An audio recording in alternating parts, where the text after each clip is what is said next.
Alright, and we are live on the YouTube. Thank you, everyone, for joining us on YouTube here at Media Boat Podcast. That's us. Yes. But now, to tell the world, to those of you who aren't subscribed to us. The world. The world over. You know, all those other people. So I did catch a Hoot Hoot in Pokemon. Okay. And I named him Hootsuite. Yes. Only because I had already caught him knocked out and named him Hooters. Yeah, okay. So you needed both. Well, yeah.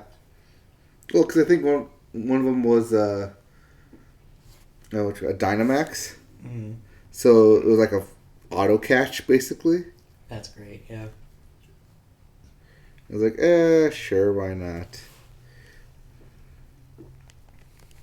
Well, we have our post-Oscar discussion today.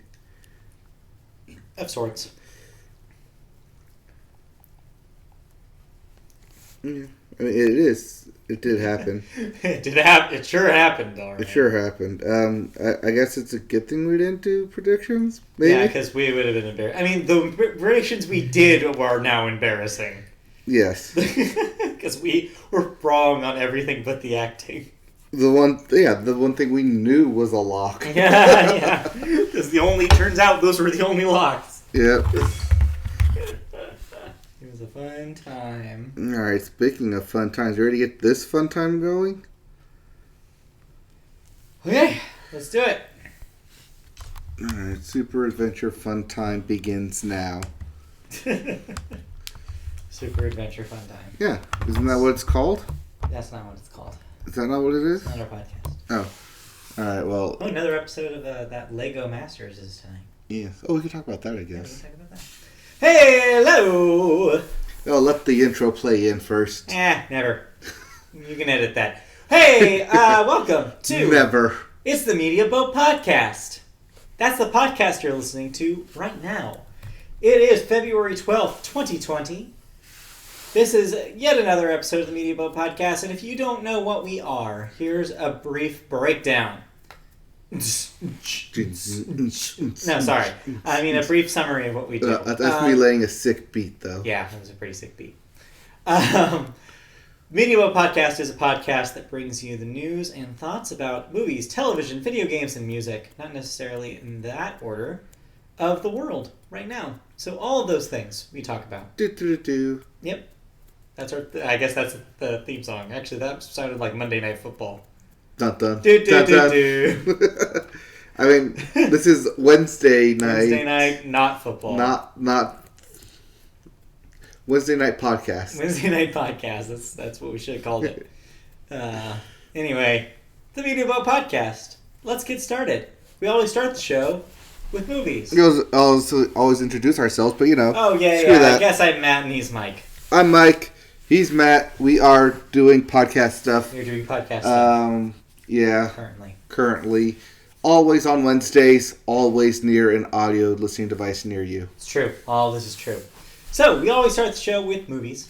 And we always start the movies section with the weekend box office numbers. So, this past weekend was, of course, the Academy Awards. It was. So, maybe that took a hit in the box office, because holy hell. Yeah. What happened? Not a stellar week. But I mean, your number one was obviously your number one. Your number one was the one sole new release of last weekend, which makes sense. Which was, of course, DC's Birds of Prey. That, of course, being the Harley Quinn vehicle with a whole group of superheroes. Super villains? Super people. Super people. Kind of like they're... Because some of them are heroes and do join the Justice League, and some of them are straight up villains. But yeah, so Birds of Prey premiered to $33 million, which compared to everything else in this week was good, but compared to other DC Comics films, not wonderful. No, but they do get to run the ads of number one in America. And from what I've heard from people who have seen it, people like this movie. It seems like it's a fun time. My dad gave a dad review on it. Okay, dad review. I'm excited. Dad review on... We need a dad review theme song still. Yes. Dad Yeah. review. Okay, got it. What what your last time we heard from your father, he had a rave review about Ford versus Ferrari, as most dad movie in the world. As most dads now, did. Birds of Prey strikes me as the most non-dad movie in the world. So, what did your dad think? He enjoyed it. Oh, okay. He thought it was a fun time at the movies. I said, okay, I have semi-plans to check it out. Semi-plans? Yeah, semi-plans, meaning I don't care if I actually see it or truck not. into it? See it? Yeah. Yeah. I'll see it eventually, but when it benefits the if theaters... a streaming kind of movie. Yeah, but like when my dollars benefit the theaters and not necessarily the right. Actual total box office. Okay, fair enough. Yeah. Yeah, so Birds of Prey in theaters now. Yes. You can see that. Number 2 following that is Bad Boys for Life, because what else is out there? Else to see, with another $12 million adding to $166 million total.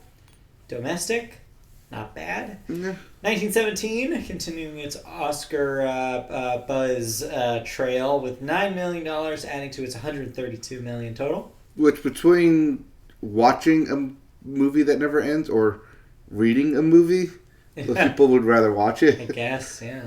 And then number 4, Doolittle. Did very little. Another $6 million. That's at $63 million. Domestic, which isn't great. And rounding out your top 5, Jumanji 2: The Next Level hangs in there for way too many weeks with another $5 million. That's at $298 million. Which means next week it will hit the 3. It will do it. It will hit 300. Man, Doolittle. Like, how do you mess up the concept of talking animals that badly? You hire Robert Downey Jr. Is that really what it is? I hear he's really bad in it. Oh. Turns out. All right. That's it for the for the box office. But what about this weekend? This weekend is Valentine's Weekend, so... And man, they are opening up the floodgates for Valentine's Weekend. Alright, so it has something for every couple, really, right? Really does. Alright. If you're a horror couple, may I recommend Blumhouse's Fantasy Island. And we know a couple horror couples. We do. So yeah, this would be the Blumhouse, I guess, reimagining of the old television series Fantasy Island. I don't know if it's a reimagining of it. It's taking the concept, I guess, and turning it into a horror movie. Yes. So yeah, Fantasy Island. To plane. Sonic the Hedgehog, if you're a video game couple, or if you want to see Jim Carrey. Both those checks are checked in Sonic the Hedgehog, the movie. Yes, this is the redone Sonic the Hedgehog. Because this film was supposed to come out last summer, I believe. Yes. And then they had the first trailer come out, and everyone freaked out about the hedgehog being an actual hedgehog. They fixed the hedgehog. hedgehog. And so, yeah, now this movie is finally coming out. Early social media buzz is positive, but we don't hear an actual critic take until later this week. So keep your eyes peeled, I guess. So this may end up being like the Pokemon movie where early buzz was good about it, but critics ended up being middling. I would not be surprised if this does reflect the Detective Pikachu feedback, because if you have the huge, like the Sonic fans probably will love this thing, right. And the critics will be like, why? Why does this exist? Is this? Is this really a part of what Sonic the Hedgehog universe is? So yeah, your mileage may vary. Your miles per hour may vary. I don't think Tails is in this. Anyway. No, that's a sequel get. He's always in 2, and then in the third one it's Knuckles, and then in the fourth one is like a movie you have to watch at the same time as the third one, and then it lets you play Tails and other you'd see Tails in the first one. It's very complicated lock-on technology. Anyway. Right, and all this is building up as one gem each movie to the Chaos Crystals in number 4. By the time we get to the one that's the equivalent to Sonic Adventure, then you have like 7 different storylines all happening at the same time, and Big the Cat is there. It's just a whole thing. Anyway, Sonic the Hedgehog in theaters this Friday. We will not see it, or at least I will not see it. I do not have plans to see it, but those could change. Also this week, What About Love? What about love? What about love? What about love. What about love? Tell me what about love? It's your love movie coming out. So it's your romantic comedy. It's your romantic based off a novel. I see. So Then, pass. Yeah. Lastly, this week, The Photograph. Photograph. Take a look at this photograph. All I need is a photograph. Something about it makes me laugh. So what the is other the photograph? Or the other photograph. Or No, the other movie? Mark McGrath. No. What is this movie? This is the Valentine's Day love story for I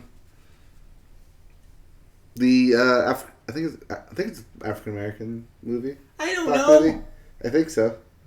At least the poster's in black and white. So well, who knows? That's what anyways. the The Photograph theaters this weekend. I think this is also based off a book. You're based off a book. Maybe. You don't have any thoughts this week. No, because all my thoughts came into the Academy Awards. So let's talk about it. Because I right. also have no thoughts this week. We watched the Academy Awards amongst a bunch of better judgment. People, I'm sure. But yeah, last week you heard some of our predictions. 22 million. 22 one million. of the lowest ratings ever. I believe it because you know what they always say, which is in years where the best picture nominees do not include a huge blockbuster hit are the years nobody watches. So my dad texted me about halfway through asking, "What's the best picture?" Yeah. And I texted him back, "Avengers Endgame."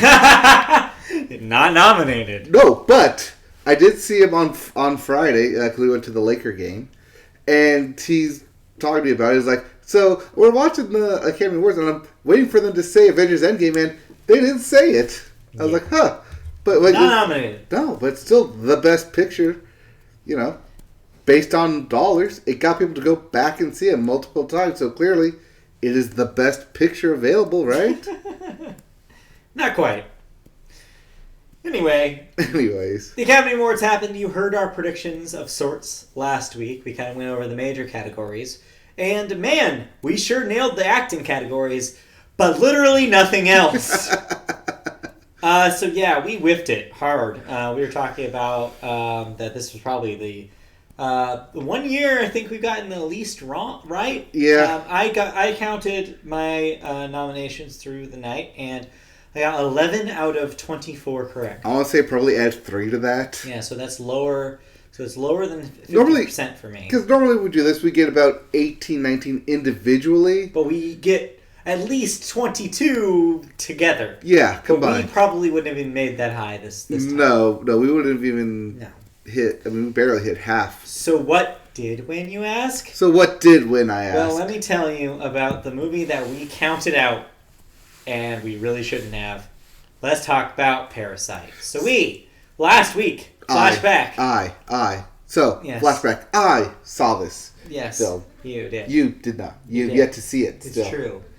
So, I watched this film, and I said it was a really good film, really well done. But I did have my reservations regarding it winning any awards.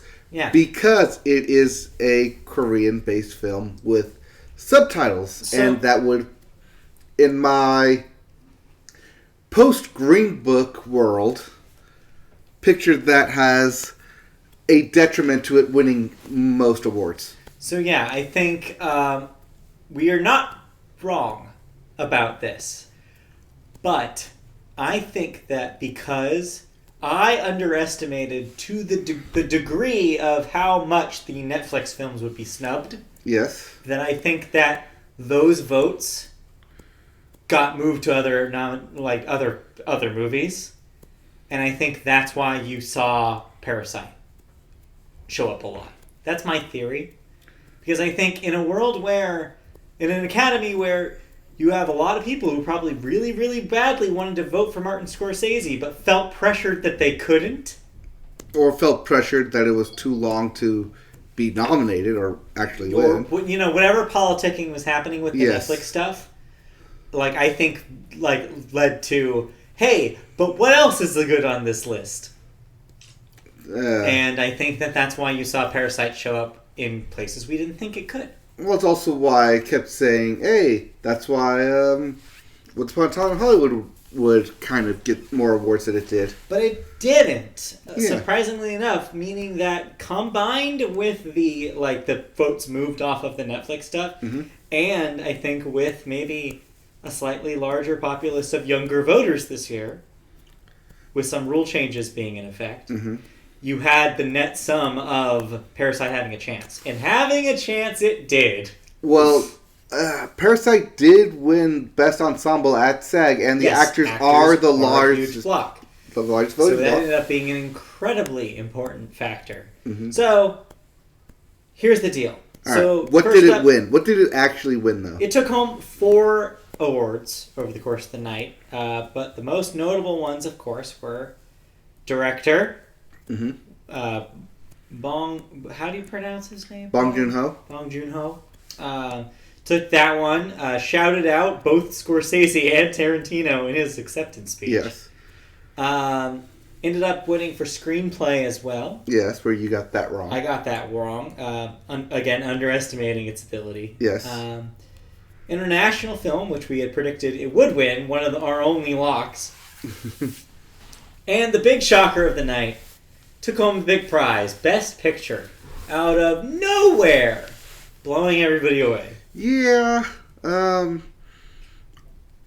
Chalk this one up to overcorrection from Green Book, where people learn their lesson of we have to vote like the actual Best Picture winner. There could have been an element of that, but at the same time, I think it's really just that the Netflix stuff threw everything off. I mean, they had huge 2. wrench. They also had 2 films in there. Exactly. So the ranking Bumps up. Got totally just like a huge wrench in it. Yeah. So yeah, but yeah, the rest of the night a little less surprising. No surprises with acting. Of course, we called Joaquin Phoenix for Joker, Renee Zellweger for Judy, Brad Pitt and Laura Dern, of course, all for one as predicted. Yes. Green Book was awesome. Ahem. Who's saying that? The chat. The online chat is saying this. The chat. Yes. An anonymous person in the chat. No, I know who it is. I'm just not going to call her out. I think we both know who it is. I'm not saying anything bad about Green Book. I'm saying in comparison to Roma. Yes. It is not as good. No. I actually think that Roma was probably better than any of the movies nominated this year, too. But that's another conversation. Well, because you have to see Parasite first in order to make I have that. to see Parasite at some point. But. Yeah, in order to make that call. But yeah, and then we also mostly called the technical awards, more or less. Yes. Cinematography, of course, was the Deke. Roger Deakins. Yep, we got the Deke. 1917 also. I kept shouting Deke, Deke, Deke, and no one got it. Visual effects and sound mixing. Sound editing, however, split and went to Ford versus Ferrari because dads love sound editing. Yes. Other winners, Taika Waititi won for adapted screenplay, which we did not see coming. No, I don't think anyone saw that coming. Like we said, do we have a pick for adapted? We did. We had Greta. Oh yeah, for Little Women. For Little Women there, because we thought if they were going to give her something, that would be it. But they didn't give her anything. No. But Natalie Portman got her engraved on her dress. Yes, it's true. Stitched on there. We have more comments from the chat. Yeah. Roma sucked. What? Yeah. What is Lies. this monstrosity? Clearly, I should be on the Academy voting panel. Clearly. No, Rome was great. Roma was great. I have also somebody in the chat. Yeah, you have your own chat going on? Talking about how she, rubbing in my face that she did actually get 12 out of 24 correct, and that she didn't count Parasite out.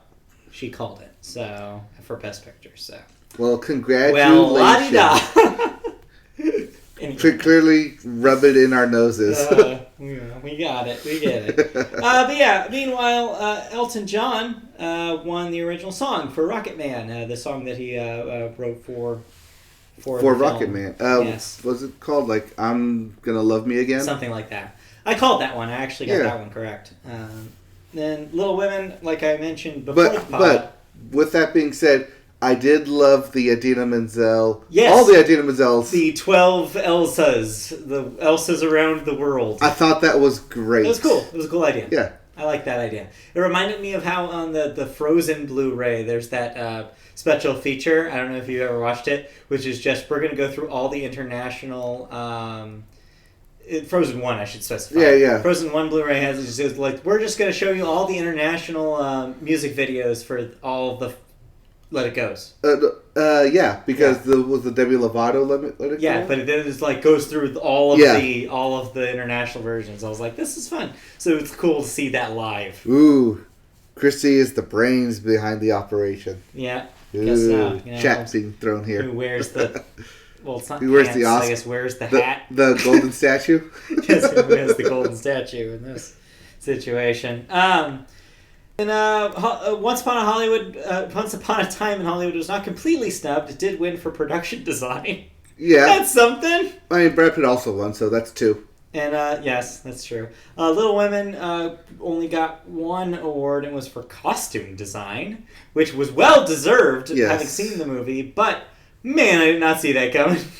Costumes. Yeah, but they were really great costumes. Yeah. And then Toy Story 4 ended up winning your Best Animated Feature, way in front, I guess, of our prediction of Missing Link. Of Laika.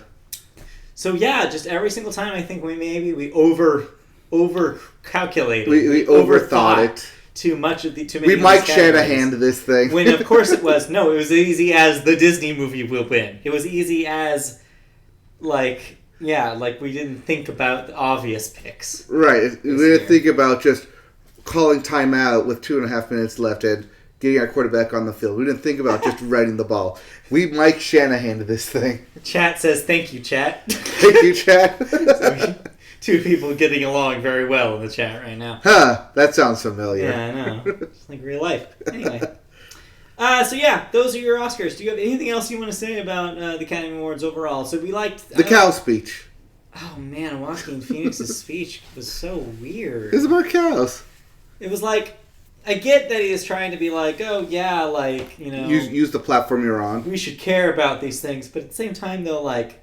Maybe this is not the time... Maybe where we're at in 2020 is not the time to compare being a vegan to, like, sexual assault. Like, maybe this isn't the time? Yeah, but... Read the room, Joaquin. He can't do that. Or maybe he's just being a joker about it. But yeah, so how do you feel about having 2 Academy Awards given to people playing the DC Comics character, the Joker? As I saw on the internet, Jared Leto must be pissed right now. he did not get an Academy Award for being his Joker. Maybe if we didn't have his Joker, then Joaquin Phoenix would have been nominated. But yeah, it's just weird. It's a weird world we live in. For 2 Jokers. It's Oscar-nominated, or Oscar winner Joker. Joker, twice. 2-time Oscar winner Joker. Yeah. Wow. But that does also mean Oscar winner Jojo Rabbit. Yeah, that's true. I mean, I was happy for Taika. Oh, yeah. For sure. If it wasn't for my predictions, I would have been more happy. Hey, at least this year I didn't put any money on it. Yeah. That would have been a very poor decision. No, I put my money on Super Bowl squares. And I won. Hey! Because that is more random than what this was. Sure, yeah. So yeah, overall I thought it was a fun night. I liked the surprises. I mean, it's always a good feeling when the movie that should win won. Are you digging the second year of no hosting? Yeah, I actually really like it. I think it keeps the show moving at a fast clip. Even though it did go over by half an hour again? Yeah, and like an extra 5 minutes if you count the time where they turned the lights off on the Parasite crew, only to turn them back on thanks to Tom Hanks. Well, because, the producer comes up there, and usually it's just the producers who say something. And it's like, okay, we're done here. We need to clearly wrap this up because we're over. Yeah.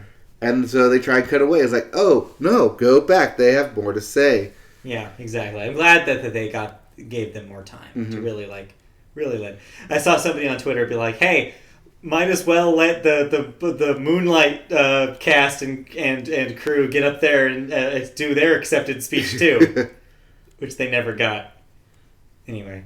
Yeah, it's just retribution. Yeah, anyway.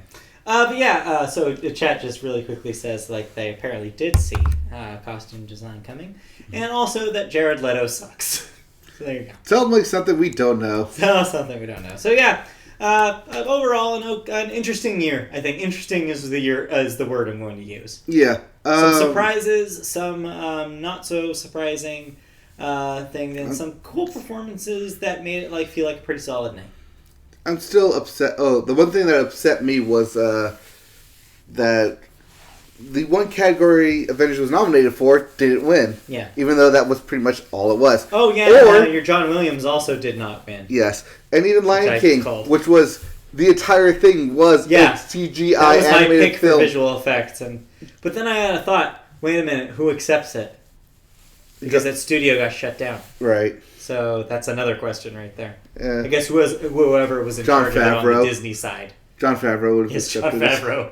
No, CG Lion. CG Lion. Donald Glover. Beyonce. Yeah, Beyonce. I wish. But yeah. Yeah, it goes to 1917. Sure. It's a war movie. War movies sound good. Yeah, but for visual effects? Yeah, sure. No. Anyway. All right. From the let's chat, start talking about the Oscars. Assuming someone has seen none of these movies, me. What are the 3 must-sees of the nominated movies? On the Best Picture, I would say it's Parasite, number 1 for sure. Right. And I would say Little Women, personally. As number 2. And then, I don't know, what's the third? I would say... Would you recommend 1917? Haven't seen it? No? It's a war movie. Yeah. A war movie is a war movie. Yeah, I'm trying to remember what you said about the rest of these. I mean, I would, because I haven't seen it, I would see Jojo Rabbit. I mean, it did win screenplay. I mean, yes. Actually, we came out of that night basically saying maybe we should see Jojo Rabbit, because all the footage they showed of it was like, man, that looks like a good time. Mm-hmm. It looks like a weird-ass movie. It's a weird-ass film about Nazis. That's also a comedy. You're right, yeah. It seems like it's crazy, and I want to see the crazy. Mm-hmm. So, yeah, that's definitely up there. I think... that's a good 3, actually. Those 3? Yeah. Little Women? I think Parasite, Little Women. Because it's something for everybody right there. Yeah. I mean, I keep wanting to put... I want to put a good excuse to put... Once Upon a Time in Hollywood. Yeah. But, the acting in that is good. It just didn't really over-excel in anything. Clearly, the Academy agrees with you. Yeah. Well, except for Brad Pitt. Yeah, because he was pretty much a leading man in a supporting category. Right. Okay, let's move on. So, one of the categories we got wrong was, as we mentioned, was original screenplay. We had, of course, Rian Johnson's Knives Out, as their kind of fingers crossed, like maybe he'll actually win. Right, and you saw this film and immediately said, give him the screenplay award. And man, he deserved it. He did not get it. But what he is getting is the opportunity to make a sequel. Knives Out 2? Knives In? Knives In, yep. Knives Sharpened? Yes, the Lionsgate CEO, John Feltheimer, has officially greenlit a sequel to Knives Out. Sequel will follow Daniel Craig's private investigator character as he unravels yet another murder mystery. One of the best parts of the film, of course, was its ensemble cast, which included Chris Evans, Ana de Armas, Jamie Lee Curtis, and Michael Shannon. Director Rian Johnson has been on the record of having a blast creating the film and loves the idea of continuing the adventures around his character, with maybe a different stellar ensemble cast. Mm-hmm. Knives Out hit the 300 million mark eventually at the worldwide box office.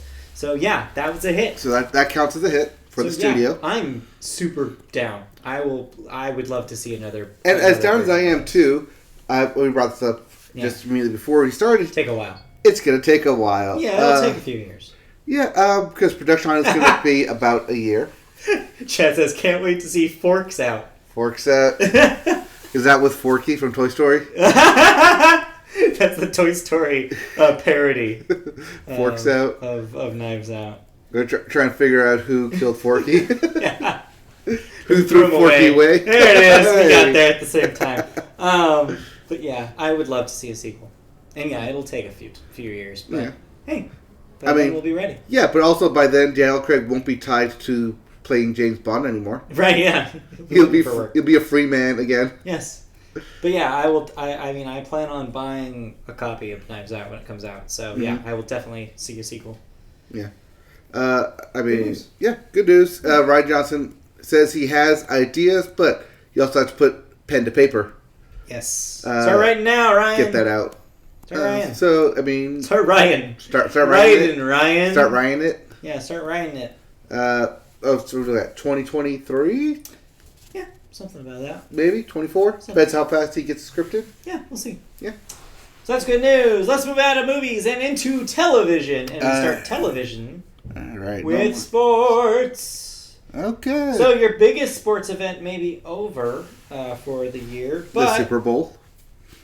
But man, the XFL really wants to be the biggest sports event, don't they? And they have quite the viewership. Opening weekend for them got 3.3 million viewers. 3.3 million viewers, which really isn't that many in the grand scheme of things. But for your weird spin-off sports league, sure. Yeah. That's a respectable amount. Yes. Also respectable is when you crash their fantasy website. Yeah. From users trying to get their fantasy fix in. Yeah, I don't know. Still, I don't know how I feel about the XFL. I think it's a bad idea. It's a 12-week experiment, or 12-week season. So we'll see how it goes. With 6 teams? 8 teams, I think? 8 teams. There's 8 teams, 12 weeks, plus playoffs. So it's not like it'll take too much of your time. Yeah. But honestly, if you don't care about the XFL, the big sports news of right now is all about basketball, because we have the NBA AllStar Game this weekend in Chicago. Yeah. That's with, of course, as we mentioned last week, Team LeBron James and Team that Greek guy. Giannis Antetokounmpo. That's his name. You can say the Greek guy. That Greek guy, you know. Shane said as Shane put it, quote, "We haven't even had time to miss football yet." It's true. And we're moving into the XFL. It's true, yeah. It's like just barely went away. But yeah. Meanwhile, the All-Star Game, so the format has changed. The teams are competing to win each quarter for a Chicago-based community. Mm-hmm. For charity. Yeah, for charity. The fourth quarter will be untimed, and the teams will play to a final target score of the leading team's cumulative score, and adding 24 points. So if they get what? If Team LeBron, by the time the fourth quarter starts, has 100 points, and Team Giannis has 90 points, they only play the fourth quarter till one of those teams hits 124 points. Okay, got it. Okay. Why 24? I wonder. Think about it. It's a mystery. It's a mystery. No, it's not. It's not. Kobe. It's not a mystery. No, it's not. Makes sense. Yeah. But that is one way they are honoring Kobe by doing that 24. Is adding the 24. Yeah. The second way they are doing that is by having the jerseys. Okay. The All-Star jerseys will be featuring not your usual numbers, but only 2 numbers instead. Oh, is everybody going to be 24?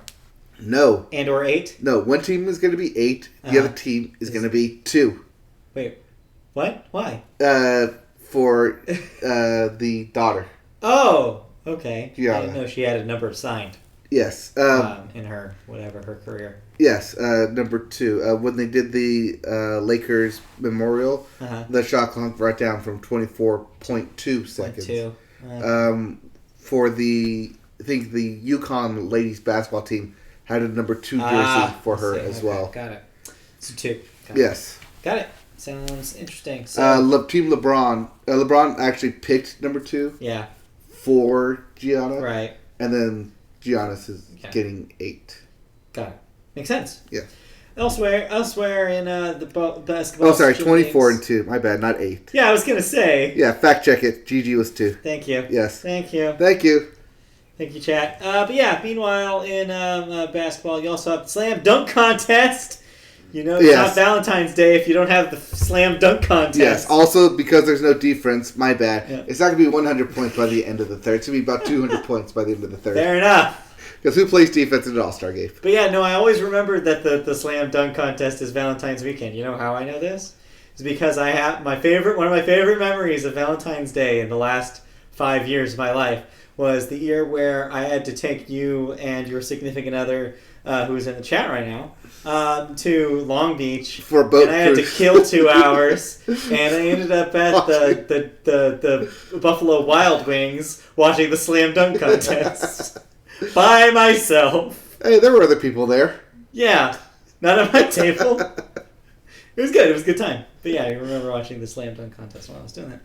Anyway, but yes, 4 participants this year: Pat Connaughton of the Bucks, Aaron Gordon of the Magic, Dwight Howard from the Lakers, and Derek Jones Jr. from the Heat. Eric Gordon won in 2016, and then May have been that year. Dwight Howard might have been that year, actually. May have been that year, actually. Yeah. And then Dwight Howard of the Lakers, coming back in, Superman, returning to the slam dunk contest. There you go. I think he won in 2011, I believe. Something like that. Yeah, so as we say here always, it's been a while. So yeah, look forward to balls and nets. Yep, balls and hoops. Balls and hoops. Balls and hoops.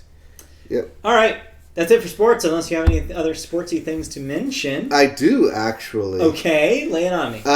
For those of you who like pseudo sports, I love pseudo sports, aka wrestling. Oh, I take that back. The WWE has announced WrestleMania. Yeah. For the SoFi Stadium next year. Oh shit! Yes. Okay, I didn't know this. They will break in the new stadium by breaking ground and breaking chairs. Literally and breaking things. Breaking stadium. Taylor Swift is just prepping him for it, really. Pretty much, yeah. She's the opening act, apparently. I wish, man. I would watch WrestleMania if Taylor was involved, man. I mean, most people would watch WrestleMania if Shakira or J-Lo was involved. That's also true. True. But that is happening next year, so get your tickets for that. Other than that, it is baseball season. Almost. Yes. Pitchers and catchers report on Friday. Yes. To spring training. They sure do. I think everyone else reports 10 days later, so whatever. Do the math, the 24th on that. Yeah, we're getting closer and closer. We'll be a month out next week. Yep. Unfortunately, I won't have housing there yet for Arizona. You'll have to wait until next season, unfortunately, to get our spring training on. Yes, but it is pretty much a guarantee to go then. Oh, we'll go next year. We'll go next year. 2021 season. That's our season. Yep. It's our season. We'll see what happens. But yeah, looking forward to that. Because I think that's the first year without Pujols. I think this is the last year. Yeah, I think. This has to be it, right? I don't know. Has it been 6 years? I feel like it has. It feels like it. Well, I'll tell you, at the end of my fake season in the show, he did retire at the end of... But that was the end, technically, of last season. Yes. So, but also, when I played Madden, at the end of whatever season it was, Tom Brady also retired. That didn't happen in real life. No, that Hulu ad told us it's not going to happen. Yes, but I mean, Manning retired, so who knows what's going to happen? Yeah, who knows? Speaking of which, isn't there some news in football world this week too? Yes, the NFL Combine is in 10 days on the 24th. That's not what I was talking about. No? But I heard some things about Phillip Rivers. So because free agency hasn't technically started yet, there's no news. He's still a Charger. But the team has already come out and said that they will part ways with their 9-time child... not birther. What? Where are we going with this? What did he do with children 9 times? He has 9 kids. Oh, he has a lot of kids. Yes. Okay. One for each offseason.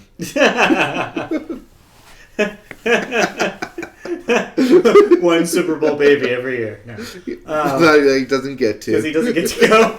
He stays home. Makes another baby. It's like, oh man, I have all these babies. Rings. Man, out of the playoffs. Oh man, didn't make the playoffs. Oh man. Anyways, they've officially announced that he will no longer be he's basically not going to be a Charger anymore. He's entering free agency, which means that he can go to New Orleans and once again take Drew Brees' job. Yep. Oh man, I saw that go right over your head there. Yep. Wow. Yep. Wow, that's what that looked like. Oh my god. Anyway. Anyways, all right. Look forward to Philip Rivers in the XFL next year. Maybe. All right. Does Chad have anything to say about this? Chad is having a good laugh at this. All right, but no, good. I think we're good. Let's move on. Okay. Last thing, little bit. Okay. A little bit. A little bit. Because MLB is starting up. Yes. The commissioner came out and gave a proposal for extending the playoffs by 15 games. Oh, okay. And everyone went, what? Okay, interesting. Yeah. So what do you think the odds of that happening? Slim. Yeah. So we'll see if this actually happens. Chad says, wow, he's had sex 9 times? I know, right? It's a crazy number to me, too. I don't know if it's real. I don't know if it's actually not, but he has a lot of kids. Anyway. Like, 9 just sounds like the right amount for him. All right, let's move on. We got to stop talking about sports. Let's talk about television news. Okay, let's we move on. do have some. Well, one's TV. So, the first story, yes, is television. And, man, long time coming for this one to finally come to fruition, huh? Years of speculation. So, which one is this? Which one is what? This one. Is this the one where they all get together? It's the one where they reunite, I think is what you call it. The Friends from Friends, the sitcom Friends, of course, are finally, after years of rumors, like almost 2 decades of rumors at this point, about a reunite, like some sort of reunion show, event / something happening. It's finally maybe happening. The cast is expected to get together for an unscripted reunion special to help launch their upcoming streaming the upcoming streaming platform, HBO Max, where the Friends' entire catalog is one of its main attractions. All 6 Friends, yes, all of them, Yes. including way richer than the rest of them, Jennifer Aniston. Is she way richer than the rest of them? Who would be richer out of all of them than Jennifer Aniston? It has to be her, Courtney right? Cox. Courtney Cox probably has a respectable amount of money, but probably not Jennifer Aniston money. Well, no, she has constant TV money. Yeah. Jennifer Aniston has movie money. Yes. So it's a different game. It's a different ball game at this point. They're not playing. Yeah, they're not playing on the same level. No. I mean, Matthew Perry has TV money. Let's be real. No. Matt LeBlanc has TV money. I mean, Matt LeBlanc has episodes money. Yeah, exactly. He has premium cable money. Yeah, he's premium cable. You're thinking of Lisa Kudrow, who Lisa has Kudrow also has premium cable money. But yeah, anyways, but and special guest money. I'm telling you though, Jennifer Aniston probably can. Stacks are like 3 times as high, I'm sure. But yeah. All right, let's do the last one. David Schwimmer has behind the camera money. No one cares. He has behind the camera money. Yeah, that's the lowest pile there. But yeah, all 6 Friends have reached an agreement in principle with Warner Brothers TV to do a whole hour-long special. Each of the 6 stars will be paid between $3 million to $4 million each for an hour. Appearing in the special for an 1 hour. You have to keep in mind they used to get like $1 million per episode of Friends. Right, and that was only a half hour. Yeah, so this is. Yeah, but this isn't a scripted thing though. Yeah. This is come sit on the couch. We'll prep you for 2 hours prior. The $20 million total spent on talent is in line, by the way, with Netflix spending on comedic half-hour specials, including their specials for Dave Chappelle, Chris Rock, Ellen DeGeneres, and Amy Schumer. So really, HBO isn't doing a whole lot more than the working rate, I guess you could say, of bringing an old comic actor back to your streaming network. Of your specials, your hour-long specials. No, it's not. But it is something that's payoff for, like I said, almost 2 decades worth of speculation and rumor about this eventually happening. Right. They were technically supposed to do it last year for the 25th anniversary. And that did not happen. Did not come to fruition. 25th? Yeah, I want to say... Or 35th? So, I want to say it was 94, right? So, 25th would have been last year. Yeah, so 25th anniversary. There was speculation, but they couldn't agree on a number to get everyone together. So who's on the low end? Who's on the high end? Is this the David Schwimmer, Jennifer Aniston divide here between 3 and 4? You're trying to figure out where the break is between them? Yeah.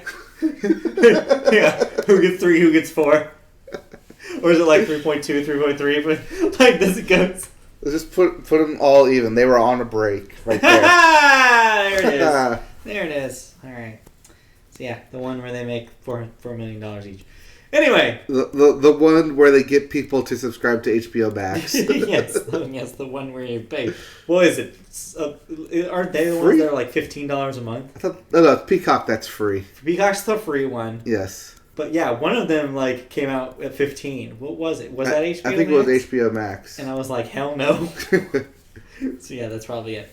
All right, the other story in television. Wait. In 2019, Matt LeBlanc. Yes. $60 million. Okay.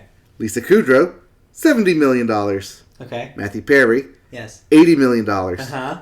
David Schwimmer, uh-huh. $85 million. Okay. Courtney Cox, yes. $120 million. Give me Jennifer Aniston. Well, it's obviously over than 120. All right. Where do you put it? Was it? 180. Close, actually. 170. Not bad. Yeah. See, I told you. So, Stats. Matt LeBlanc is at the low end then, between 60 I would and not then have, 170. Yeah, I would not have guessed that David Schwimmer's directing money was enough to... I'm telling you, it's all that below right. the line. Yeah. It was not just that, but he's also like producer on stuff too. Oh, that's true. He does have production credits. Yeah, so he gets all that executive producer money for having his name up there. Cool. Okay, let's move on. Okay. Our second story television is television Thank you, chat. adjacent. Yes, thank you, chat. Very active chat today. I love it. Yes. We can just do this every week. Maybe. Working on it. Working on it. Our next story is television adjacent, but man, they advertised a lot during the Oscars this year. And the Super Bowl. So let's talk about a thing. The place where there are a lot of eyes. The fake word that is on everybody's lips lately. Let's talk about Kwibi. Is it Kwibi? Kwibi. Quibbits. Kwibi. Quibbicle. Kwibi. Quibi. So yeah, the ad blitz of the new streaming company Kwibi is getting star power. Kwibi, in case you don't know, is a mobile-first media streaming service built for on-the-go mobile viewing, which is typically features things that are 10 to 15 minutes long. Yeah, this is short-form, long-form.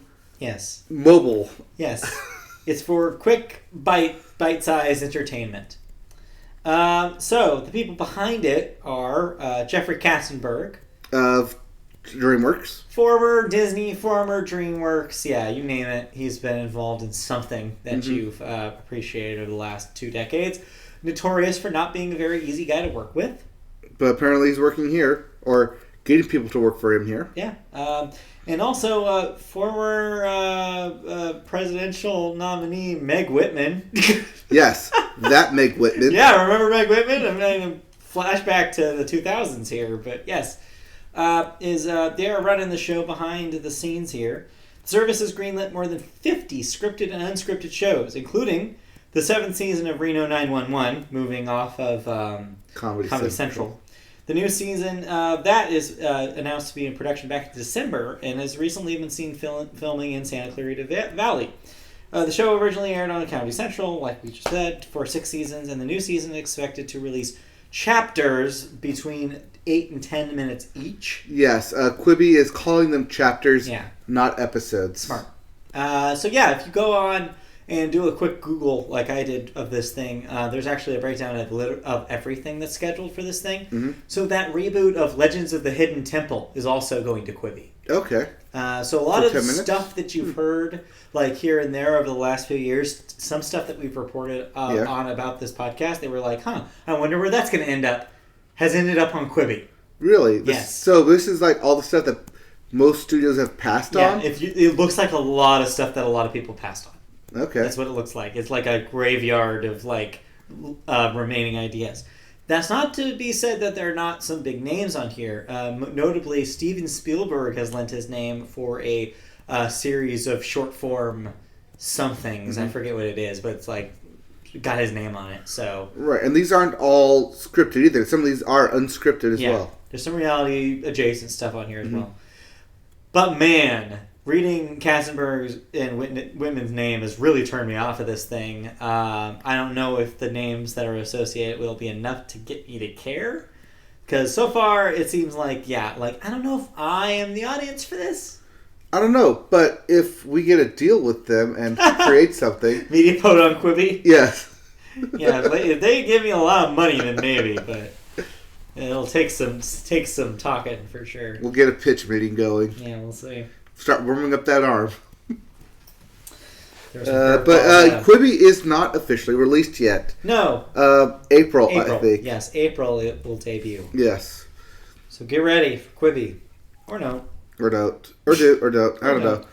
Moving on. That's it for television news. Do you have any television thoughts this week? Besides the Oscars, I guess. I mean, we saw the Oscars. But there's one thing I'm talking about real briefly because it's only been one episode. Yes. And that is the Lego Master Builders competition. Lego Masters, yes. Which is the only thing it's called. That is its entire name. That's the entire thing. Lego Masters is a Fox reality show that is currently airing on Wednesday nights after The Masked Singer. Yes. It takes basically the structure of a Food Network cake show and turns it into, hey, but what if these were Legos they were building instead of cakes? That reminds me, I got to start watching the Girl Scout cookies. So, I saw the first episode of that. Okay. It's pretty cool. Yeah. Though it's not what you think it is. It's not structured like Lego Masters or Cake Wars, where it's a, you move on to future rounds. Mm-hmm. It seems like it's a Chopped-style, compartmentalized show. So here's 4 new bakers. Yeah, here's 4 bakers. Here's what they do with the 2 rounds of them doing some stuff with the cookies. Okay. And then one of them wins a prize.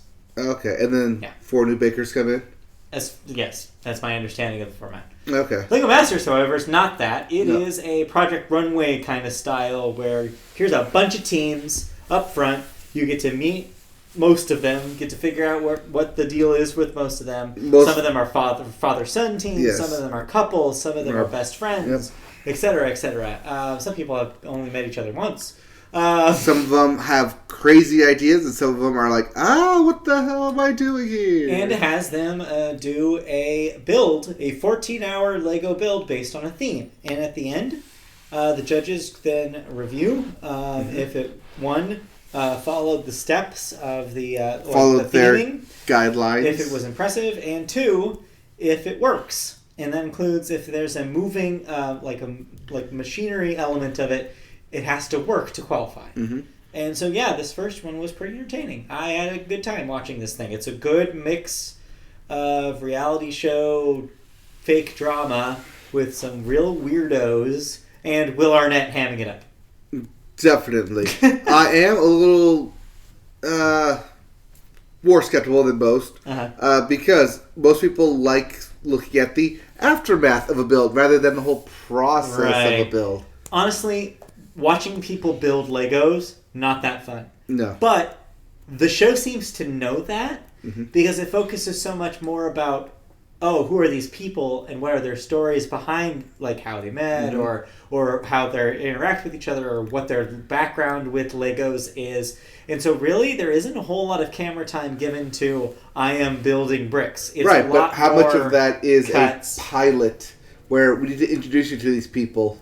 So it seemed like they're already tackling that because in the preview for tonight's episode, the new episode airing tonight on Wednesday, is that they're going to blow them up as well as build them. So they're already, I can already see kind of the gears turning there where they were like, we have to figure out a way to make this entertaining. Mm-hmm. So if they keep it entertaining, I'll continue watching it. Yeah. I'm definitely going to stay on board. I'm going to see how the season turns out. Mm-hmm. Some of the people are just wacky, though. They found some real choice reality show contestants for this thing, for sure. I'm interested to see where it goes from here. Yeah. Other than that, I think that's the only thing we I think that was the only thing new on television. Yeah. So let's move on into cancellations and renewals. All right. What am I no longer watching? Well, Oprah's network is bringing back If Loving You Is Wrong for a 5th season, which will be its last. There's a roller coaster of emotion right there, but yes. So, Loving You is apparently wrong then. It apparently is wrong enough to end.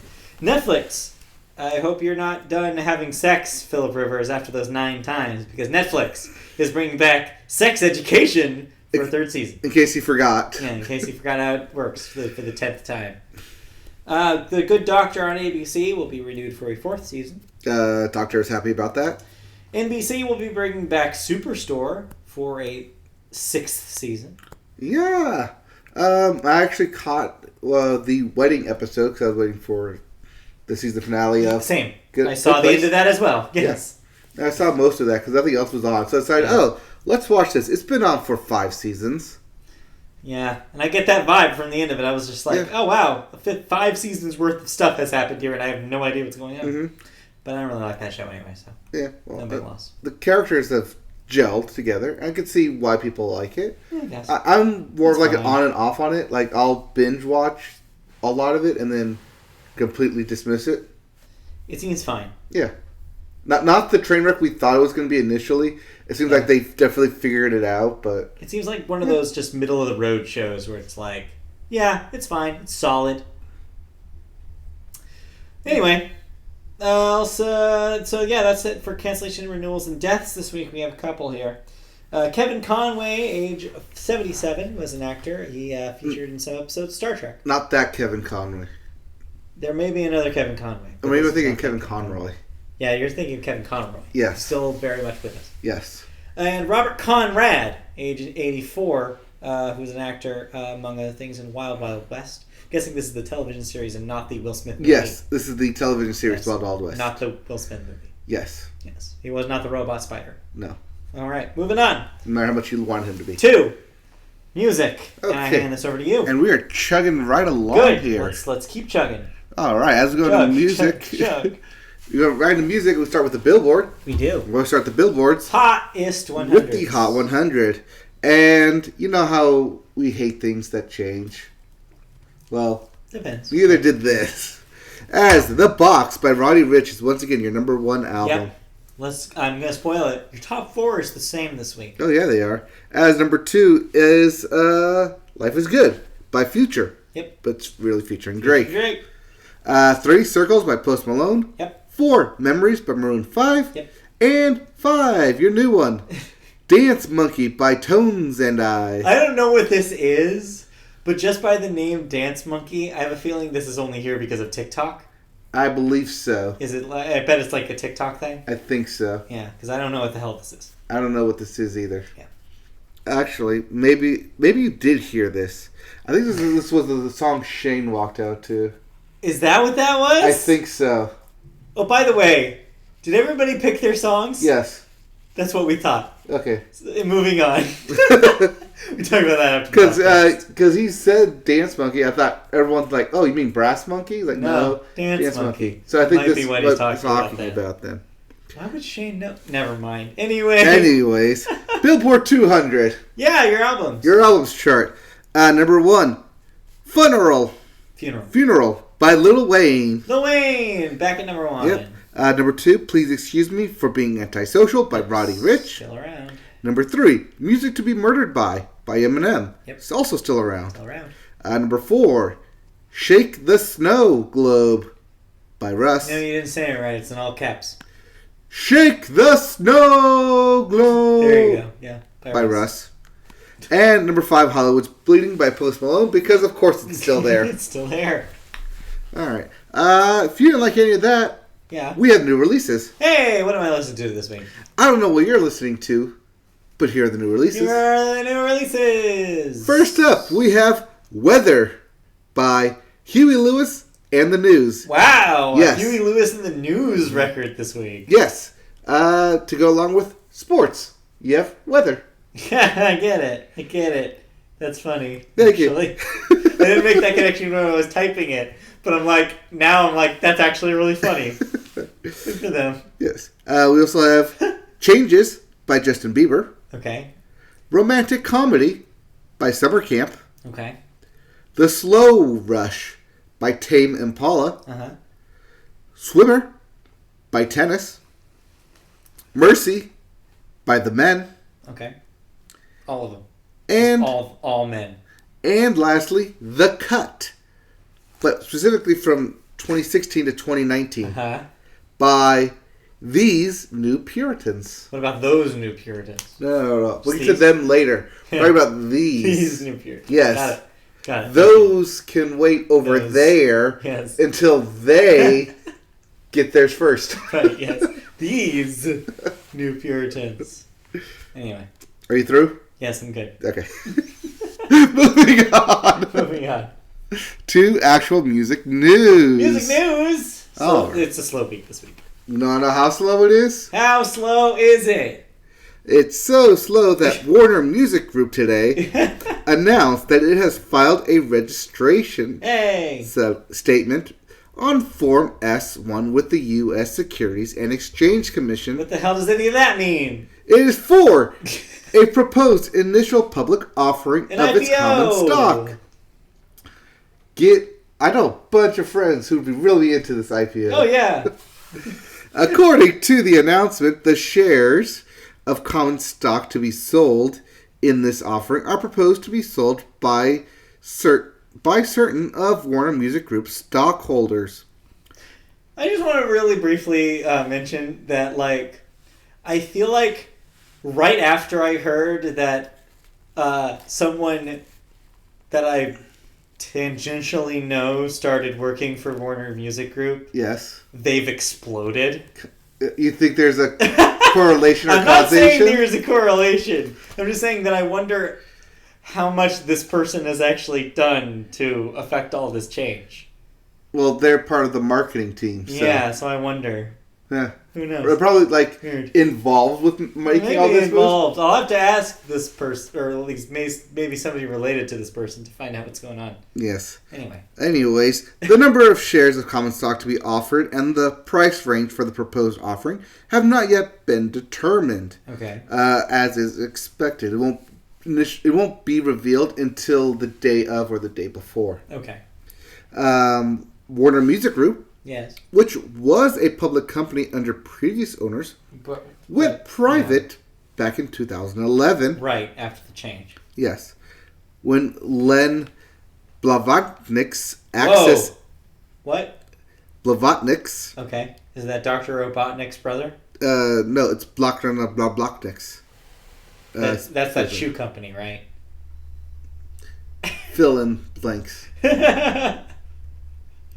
Anyways, his company's Access Industries bought the company for $3.3 billion. What's the company called? Previous chairman and CEO Edgar Bronfman Jr. Yes, that guy. That's that guy. Heard of that guy. And his equity partners purchased the company from Time Warner in 2004 for $2.6 billion and took it public in 2005. Uh-huh. So it's been a good 15 years since the IPO was offered. Yes. You're looking at easily probably $5 billion company, maybe. Yeah, something like that. I think Facebook opened at 8 or 40. Yeah. I know that's a big range there. Yeah, it's a big range there. So, Manalo Blahnik. That's what I was trying to think. There you go. Because I remember, if it opened at 40 and then dropped down to 8, but it was something like that. I just think that guy's name. Anyways, if you want to own stock in Warner Brothers, download Robinhood, our sponsor. No, we can't make up sponsors. Nope. I'm pretty sure you get in trouble for doing that.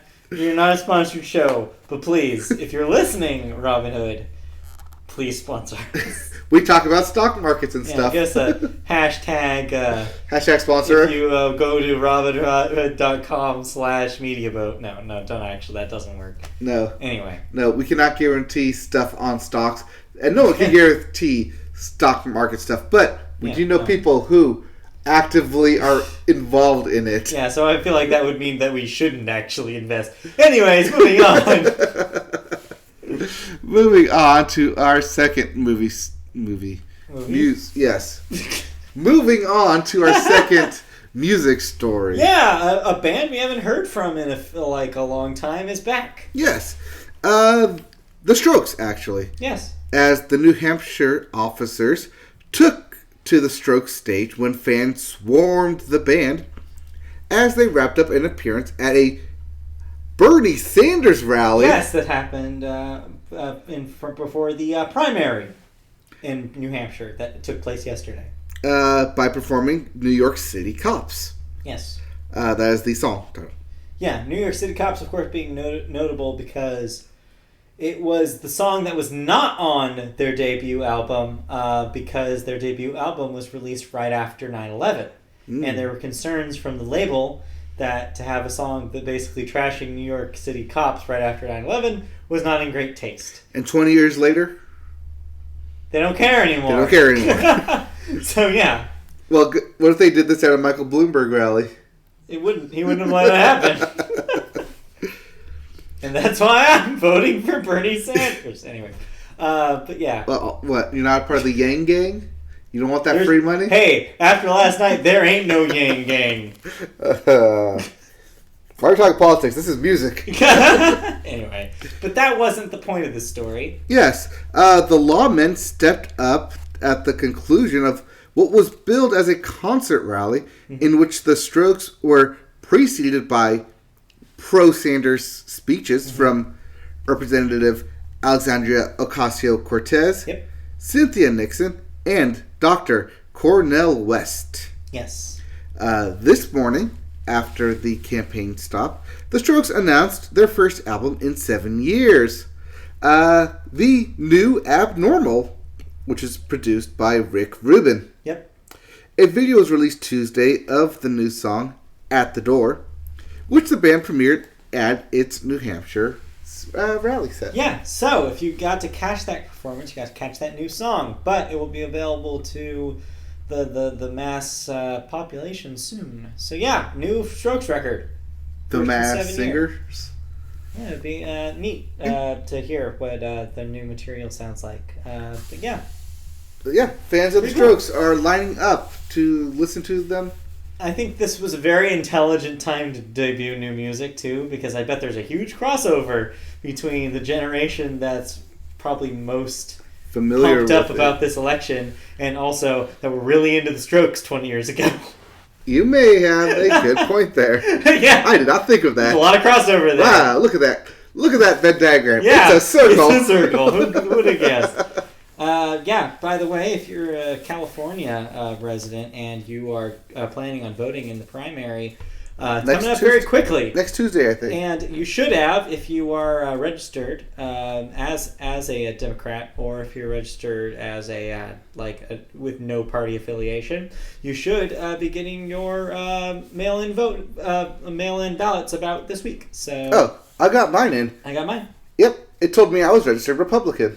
Oops. That might be an issue. I don't know. We'll see. That might be an issue for this primary. We'll see about that. You might want to do some research to see how you can get that maybe changed. It might be a little too late for that. Yeah, I think it might be. Yeah, no, I got mine, so I'm ready to go. So. All right. Will that be your PSA, California voters? Yes, and that will count as our thoughts for music. Yes, we're singing the praises. We're thinking about the primary. Yes. I know I am. Anyways, let's wrap this thing up real quick video games! With new releases in video games. What's coming out in video games? Last week there was one new release, I said. The rest were coming out this week. So where are they? All right, we have Daemon X Machina for the PC. So this already got a Switch release with this PC version. Yep. We have Darksiders Genesis for the PlayStation, Xbox, and Switch. This already got a PC release. This is coming consoles this week. Dreams for the PlayStation. Yeah, long in pre-release, early access. The San Diego Studios? No, this Dreams? is the Media Molecule game. That's what I'm thinking of. The Little Big Planet people. Yeah. This is their game that's been in early access since last summer, I want to say. This is finally coming out for reals. So this will be a retail product that you can buy. See, because I was thinking Little Big Planet, but then I got crossed over with that Racers game. Yeah, Mod Nation Racers. And that's where I got San Diego Studios. That makes sense. But no, in this case, this is the Media Molecule. Make whatever the hell you want inside of Dreams game. Dreams. We also have Snack World, the Dungeon Crawl, Gold for the Switch. I don't know what this is. It's Snack World Dungeon Crawl. Snack World.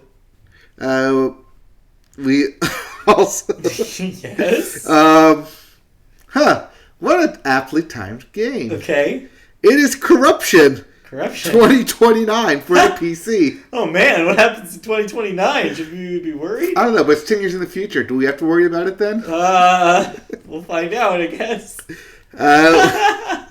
We also have Bayonetta and Vanquish 10th anniversary bundle for the PlayStation and Xbox. Yeah, this is cool. If you never got a chance to play either Vanquish or Bayonetta 10 years ago, this is a cool because they new way were to do that. Nintendo property. Yeah, they were good games. I enjoy Bayonetta, and I hear Vanquish is fun. So there you go. We also have DCL, the game for PlayStation, Xbox, and PC. So I don't know what this is, but the genre that it was on Metacritic referred to it as racing. So I'm guessing it's some sort of racing game. DC something league, I guess. I guess, yeah. Double Cross League? Dirt Motocross? Cross, maybe Dirt Cross League. I don't know. The cover of the game also did not tell me what kind of vehicle this was. It's just a racing game? It looked like a really close-up of something, and from what I could tell from the thumbnail, it looked like a cassette tape. Okay. So it did not help. I don't think it's a cassette tape racing game. Donut Car League. Yeah, Donut Car League. It's donut cars. Alright.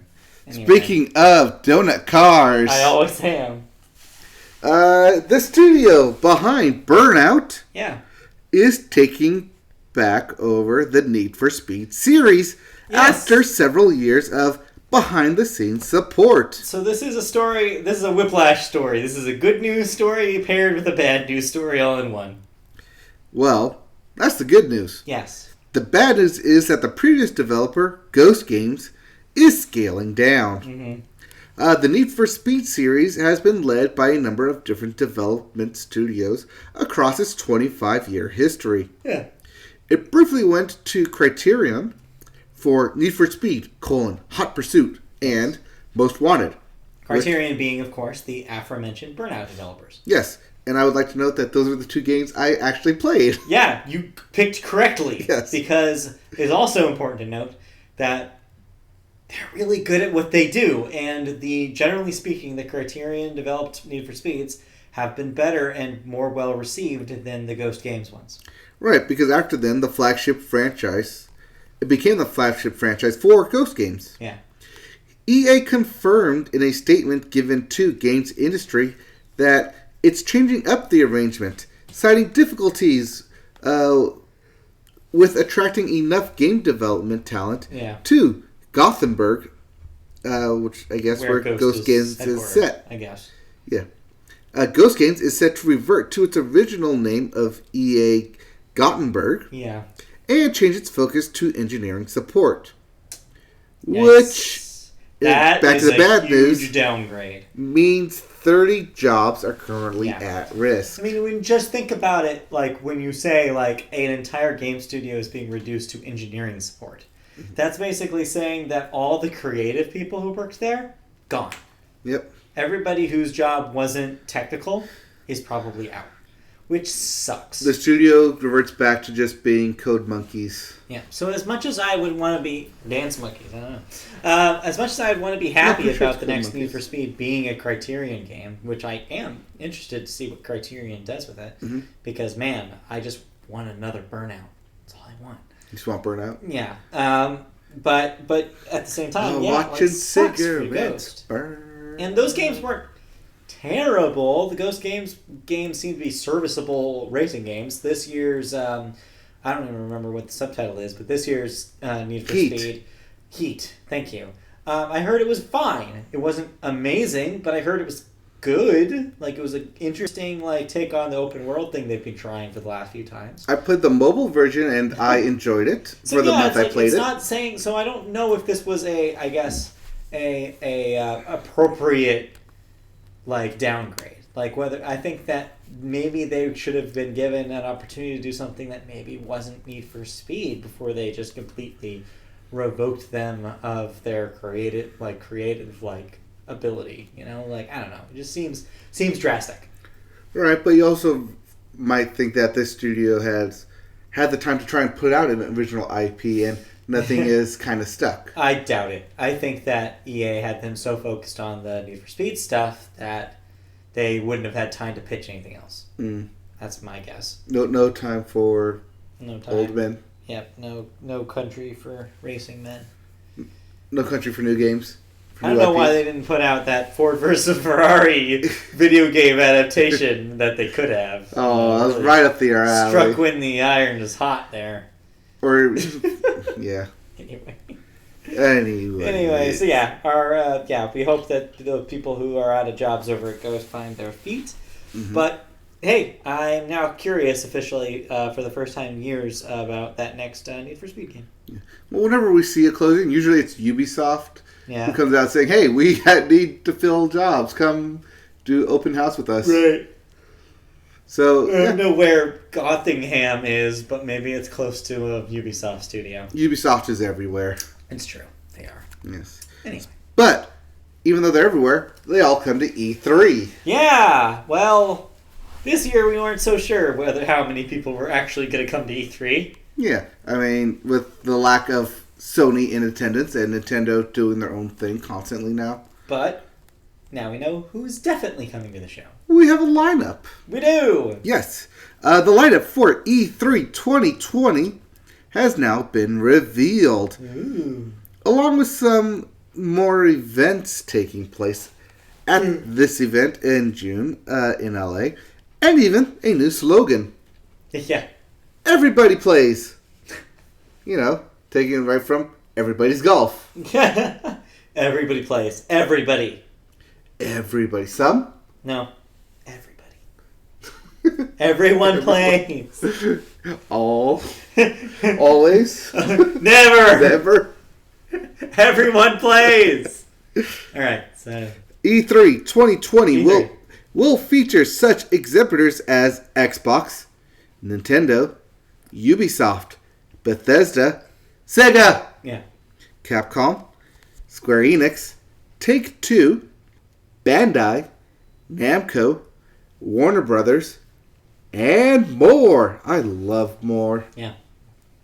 The event, as previously announced, will take place in June 9th through the 11th, with the first day being left entirely for those working in the industry, like media and content creators, like us. Yes. Yes. Of course, out of all those names, the only people confirmed to be having some sort of press conference at or near the show is Microsoft.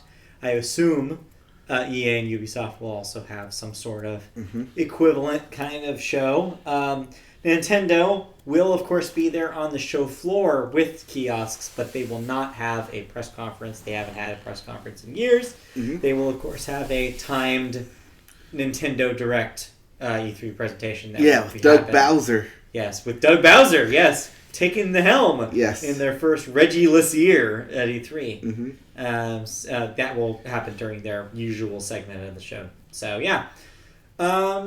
This is interesting because, the kind of the scuttlebutt in between the last few weeks have been like, wait a minute, but what if nobody shows? But at least we know that the same olds, the tried and true companies will be there. Right. I mean, the PlayStation 5 will probably be there in a box to run a dev on. Yeah. To show off. The next Xbox, whatever. Yeah, there will be Series X's on the floor in some capacity. Whether there will be PlayStation 5s remains to be seen. Yeah. Depends on whether or not Sony actually goes and shows us what that box is before June. Well, no, they won't be there to show it off. No, but like I'm saying, though, other developers could have PlayStation 5s on the floor to show off their games. It could happen. No, it could happen. I'm just saying that would it be like in the clear case, or would it be hidden away Yeah. Like, here's this There's mangled... a PC that's secretly running underneath. Yeah, It here's says this, it's mangled a PlayStation 5. dev kit that's running it. Who knows? Too early to tell, but there will be Series X's on the floor. Yes. There will also be Switches on the floor. Well, of course. Those aren't going away anytime soon. Yeah. Anyway, that's it. Yep. And one last thing in video game news. Okay, what do we got? Pokemon Home. Yeah. Releases today. Yeah, it's out. It's out now. So y'all who have been waiting for to trade their old dudes from their box, you can now do that. So download. I will probably be downloading that after this recording to see whether it's available for me. I tried looking up this afternoon when I saw it was live. I could not find it in the app in the Google Play Store. Well, I'll check the Apple App Store. Try see the if Apple it's Store. There. Maybe I'll wait till tomorrow. Right, it might be like releasing this weekend because I saw like where you can download it now. Yeah. So we'll check it out. Pokemon Home. Yeah, home. All your Pokemon in one location. But do have that big asterisk of where you can, cross-reference them. Yeah, I gotta make sure I crank back up my Pokemon box and make sure that all my old dudes are still there so I can prepare them for home. Yeah, I gotta charge my 3DS to get back there. Yeah. Alrighty. Yep.